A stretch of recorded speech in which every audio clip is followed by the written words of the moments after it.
Hello, I'm Siobhan Heaney. Welcome to the Culture Quarter, where we take a look at the people, the places and the episodes that tell Australia's story.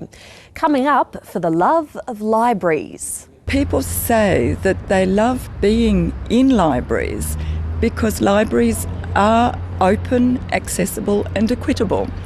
And so they say that in a library they're far more inclined to talk to someone who is different or perceived as different to them, because the entire atmosphere is conducive to that kind of conversation. But first, European settlers have a sad history of stuffing up the environment, and it's often been motivated by greed. 200 years ago, logging teams were swarming all over the young colony of New South Wales, desperately stripping it of one of its most precious resources, a rare timber they called red gold.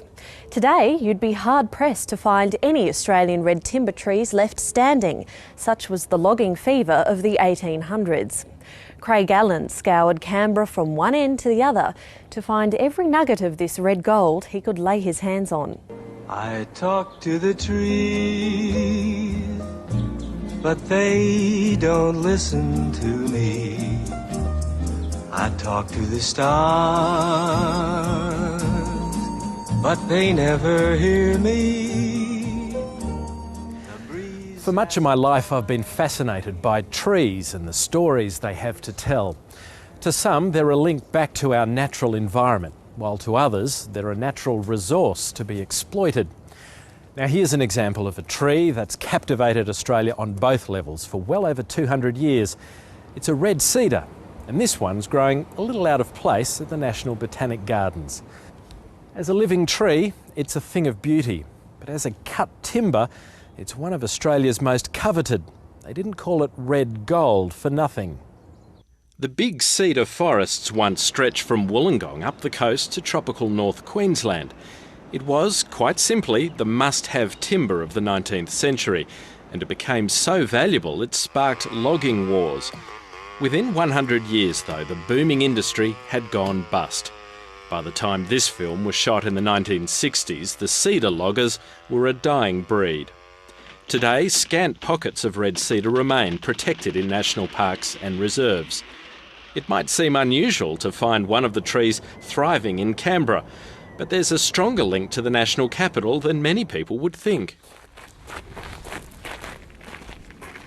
To prove the point, we've come to the historic Lanyon homestead south of Canberra, built at the height of the cedar boom in the 1850s. Even though cedar never grew in these parts, the house is full of the stuff, from doors and frames to skirting boards and some pretty extravagant furniture. The Australian colonies, of course, were half a planet away from the sources of other prestige timbers, and it wasn't long before the joiners and the builders and the fabricators of the time recognised not only its quality as a workable timber, but also because of the beauty of the finishes that can be applied to cedar. Although isolated, this was an opulent existence. Can you paint a picture for us about what life would have been like in this homestead and what sort of conversations might have been had around a table like this? Well, we can enjoy having a guess about the conversations. I expect it would have bounced around the topics of bush ranging and shooting and sheep and misbehaving convicts and misbehaving non-convicts. I just summarise it and say it's a beautiful room, and I'm sure the conversations were very convivial. Christmas time would have been fantastic, and what a tableau for a happy occasion. Clearly, red cedar was the timber of choice for the well-to-do. These cedar shutters have been protecting the homestead from the worst of the elements for 150 years. These doors and much of the joinery in this building would almost certainly not have been built on site. We know that there were small joinery shops in places like Goulburn and Queanbeyan, but for a building of this prestige, it may well have been that the cedar we look at came from the Bulli area and was fabricated in Sydney and then bought here. Now, that's no mean feat in itself, because it took 6 weeks to travel overland with a horse-drawn vehicle to this area from Sydney. So making those decisions and selecting the timber for the right job was an important one to get right. By the time Lanyon was built, Australia's east coast forests were in real trouble. Cedar getters had cleared the best timber and were exploring further up the New South Wales coast in search of lucrative new supplies of red gold. Wind the clock forward a century, and intense logging had made cedar virtually unobtainable. But the architects of the new National Library of Australia wanted to make one final grand statement. Well, there were many timbers used throughout the library, and we do have schedules of finishes from the records of Bunning and Madden, who actually built the library. So they use many different timbers.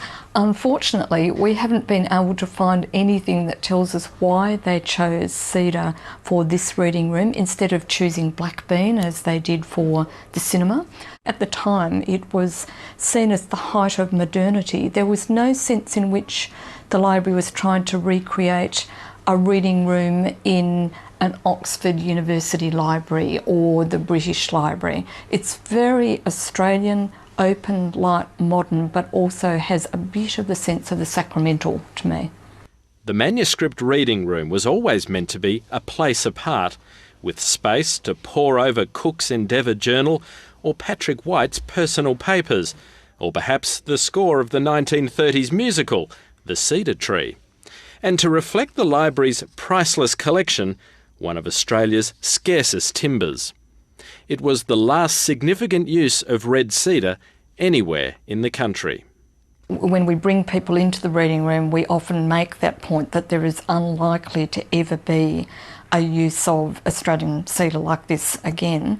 For that reason, the manuscripts reading room and the 2 offices next to it are actually protected by heritage considerations. So these rooms need to stay as they are. Even if we change the use of the rooms later on, we still need to keep the fabric there because it has significance beyond just the library. Head down in their research, how many library visitors recognise the real significance of this room, this last great monument to a now defunct industry and a nearly extinct species?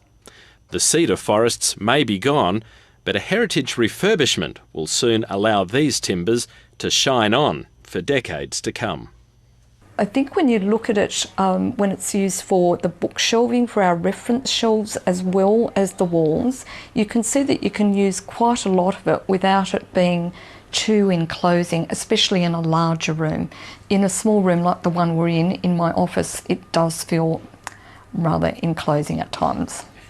You had some colourful ways of describing what it's like working in this environment. Yes, I have thought of a coffin sometimes, and I have thought of an archives box, of which we have 100,000 of them. I do stroke the timber quite often, and I love the timber. There's just a little too much for a small office. I talk to the trees, but they don't listen to me. I talk to the stars, but they never hear me. Let's stay with the National Library for now. It's a repository for books, we all know that, from Captain Cook's Journal to modern street scenes. But the passionate people who work there see it as much more, almost like a living entity that breathes life into Australian history. Kate Evans spoke to the library's Director General about how libraries capture culture.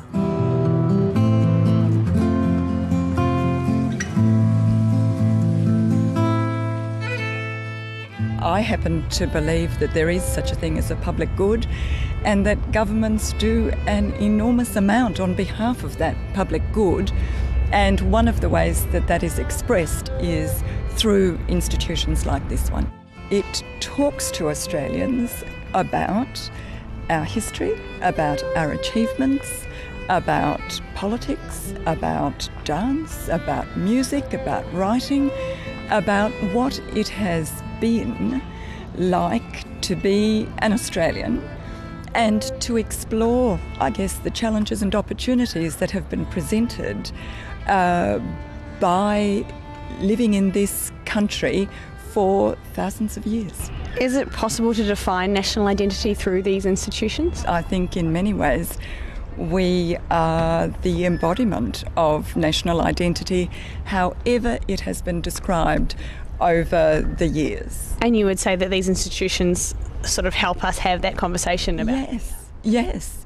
And that's in part because they tell us how that conversation went decades or hundreds of years ago, and they tell us how different people have grappled with it, how they've sought to express it.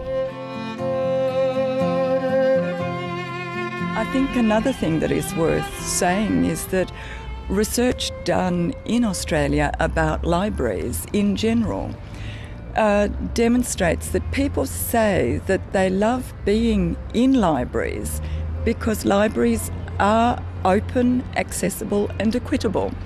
And so they say that in a library they're far more inclined to talk to someone who is different or perceived as different to them, because the entire atmosphere is conducive to that kind of conversation. The physical space of a building like this is extremely important in terms of not only what it enables people to do, but I think in terms of what it expresses about us as a community, as a country. And it is no accident that our national cultural institutions are positioned very deliberately, very consciously. They are visible, they speak to each other in terms of their geography as well as what happens behind the scenes, and they were built to last, and I think that's a wonderful thing.